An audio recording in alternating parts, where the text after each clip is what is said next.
वज़ीर-ए-आज़म ने स्पीकर सरदार अयाज सादी को पीटीआई से मुज़ाकरात के लिए ग्रीन सिग्नल दे दिया, लेकिन मुज़ाकरात पीटीआई के मुंतखब नुमाइंदों से ही होंगे। इस बारे में बात करने के लिए नुमाइंदा पब्लिक न्यूज़ एहतशाम यूसुफ हमें ज्वाइन कर चुके हैं। एहतशाम, आगाह कीजिएगा, मुज़ाकरात के हवाले से क्या प्लानिंग की जा रही है और कौन कौन से मुंतखब नुमाइंदे इसमें शामिल होंगे बातचीत के लिए? देखिए, बिल्कुल यहाँ पे शहर इक़्तिदार में वफाकी हुकूमत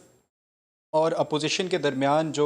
मुज़ाकरात हैं उस हवाले से बाज़गश्त सामने आई थी और ये तवक्को की जा रही थी कि आने वाले दिनों में मुज़ाकरात का सिलसिला जो है वो आगे बढ़ेगा। और ज़रा ये बता रहे थे कि वफाकी हुकूमत के कुछ जो सीनियर मेंबरान हैं काबीना के, उनकी जानिब से पाकिस्तान तहरीक इंसाफ की आला क़यादत के साथ राब्ते भी किए गए थे। ताहम अब ज़राए का ये बताना है कि उन राब्तों में ताअत्तुल आ चुका है और स्पीकर ऑफिस के जो ज़राए हैं उनकी जानिब से बताया जा रहा है, चूँकि पहले भी जो पहला राउंड था अपोजिशन का, उनको भी फैसिलिटेट जो है वो स्पीकर कौमी असम्बली ने ही किया था। और इस मरतबा स्पीकर ऑफिस की जानिब से बताया जा रहा है कि अब तक अपोजिशन के किसी रुकन ने स्पीकर कौमी असम्बली से मुज़ाकरात के लिए बाज़ाब्ता और संजीदा राब्ता नहीं किया है। स्पीकर कौमी असम्बली ने यहाँ पे पार्लियामेंट हाउस में सहाफ़ियों के साथ गुफ्तगू भी की और उस गुफ्तगू में स्पीकर कौमी असम्बली ने बताया कि जो ही उनके साथ अपोजिशन की जानिब से कोई संजीदा और बाज़ाब्ता राब्ता किया जाता है मुज़ाकरात के हवाले से, तो वो फौरी तौर पर मुज़ाकरात को फैसिलिटेट करेंगे। और इस हवाले से ज़रा ये भी बता रहे हैं कि जो पार्लिमानी कमेटी खुसूसी बनाई गई थी मुज़ाकरात के लिए, उसको अभी तक जो है वो इंटैक्ट रखा गया है, उसको तहलील नहीं किया गया। और अगर अपोजिशन की तरफ से संजीदा राब्ता किया जाता है तो स्पीकर कौमी असम्बली फौरी तौर पर उस कमेटी का इजलास तलब कर लेंगे।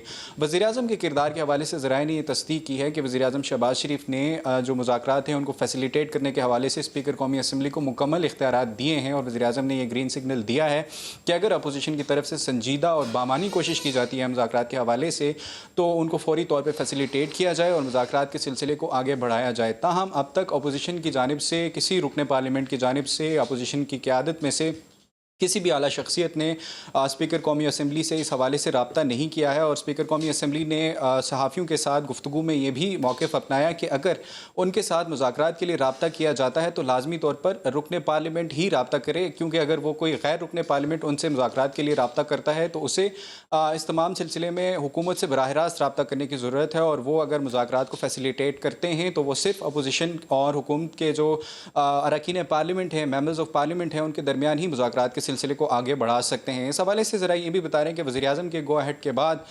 जो वफाकी वज़रा हैं उनकी जानिब से अपोजिशन के साथ बराह रास्त जो राब्ते किए गए। ठीक है एहतशाम यूसुफ, शुक्रिया, आपने हमें तफसील इस मामले पर। वज़ीर-ए-आज़म ने स्पीकर को पीटीआई से मुज़ाकरात के लिए ग्रीन सिग्नल दे दिया है।